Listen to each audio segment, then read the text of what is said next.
दाजु एम त नि माछा मुकरी के एक्वेरियम दी पिङमे नि अनि हेर्नु न यस्तो यिनीहरूको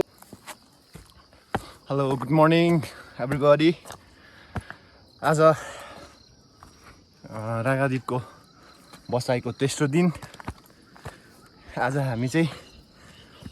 फिसिङ छ हाम्रो प्लान हाम्रो दाइ तलतिर हुनुहुन्छ फिसिङको लागि तयार गर्दै हुनुहुन्छ अब यो बाइकमा चाहिँ हामी तल मुलुङ खोला किनारसम्म चाहिँ बाइकमा जान्छौँ त्यसपछि हामी जाल हान्छौँ तलै भेट्यौँ है त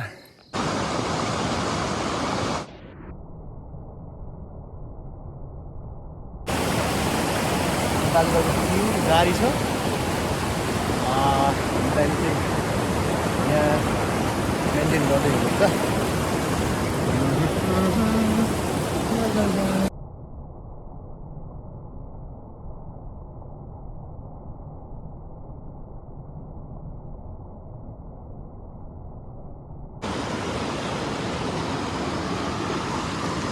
आज कम थाहा गयो त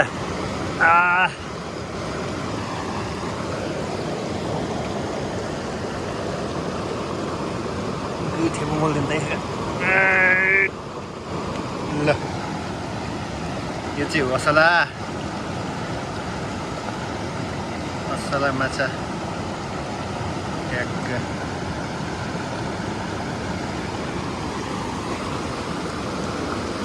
यो चाहिँ हाम्रो दाइले मार्नु भएको है माछा विजय दाइले उनीहरूको ढडियाभित्र टन्नै छ माछाहरू यो चाहिँ माछा सानो माछा भनेर चाहिँ यसरी फालिदिएको रहेछ र दाइले चाहिँ के भन्दै हुनुहुन्छ भने यो सानै भएर पनि खोलामा छोडेको भए ठुलो हुन्थ्यो भन्नुहुन्छ क्या यो चाहिँ कत्ले हो दाइले मार्नुमा हो जालीमा ल सबै निकाल्नु भयो दाइले हाम्रो देखाउनलाई ल हेर्नु होला दाजु एमकेटिङ चाहिँ मार्ने तितेमा तिते यो चाहिँ यसको नाम तिते अनि दाजु एम त नि माछा मुकरी के एक्वेरियम दी पिङमे नि मिना पास सफा आधा आमे दाछ के मार्का दामी सुई पर्दा नि दामी किन्तनी मौकेमा हो सुई पर्दा छ मैम शीशा के एक्वेरियम दिउँ नि मैंगो जित पनि हमें एकलिङ ताजम रहेछ ल हेर्नु भयो होला है असला कत्ले असला कत्ले असला अनि यो असला अनि दाजु यसको नाम के रे काब्रे काब्रे का रे काब्रे काब्रे काब्रे तिते ओके ए आङोल आङोल चाहिँ बिना ढडिया गरेर बित्तामै आएको चाहिँ के क्लन्तामे के है दाजु ए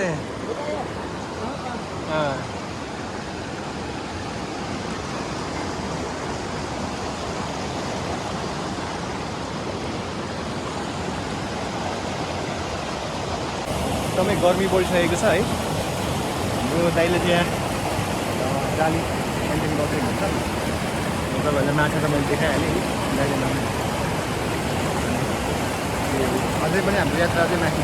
हामी अझै पनि माथि जानेवाला छौँ टाउनिङ चाहिँ एकदमै पहाडा भिड पहाडा छ हेर्नु न यो पहाड हेर्नु यस्तो पहाड डेन्जर पहाड छ हेर्दाखेरि अनि दाइले चाहिँ के भन्दै हुनुहुन्छ भने यहाँ बाइक भए चाहिँ सर्भिसिङ गरेर जस्तो गरेको भन्नुभएको छ यो नेट चाहिँ नेट अलिअलि त्यो फाटेछ त्यसले गर्दा उहाँले सिउँदै हुनुहुन्छ उहाँले चाहिँ बाइकसँग तुलना गर्नुभयो आफ्नो गाडीलाई हो अब यो फाट्यो भने त माछा पर्दैन दुलोबाट उम्किन्छ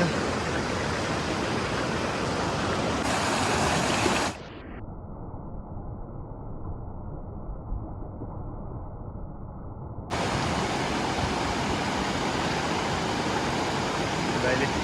हान्नुभयो एउटा परोस परोस परोस परोस भनेको पर्दैन ब्याड लक साह्रै ब्याड लक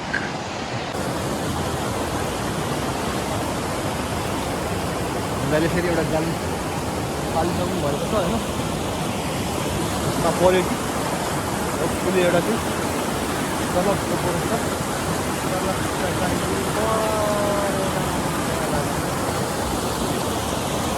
ल हाम्रो दाइले पारेर चाहिँ यहाँ फाल्नु भएको है फिस अनि हेर्नु न यस्तो यिनीहरूको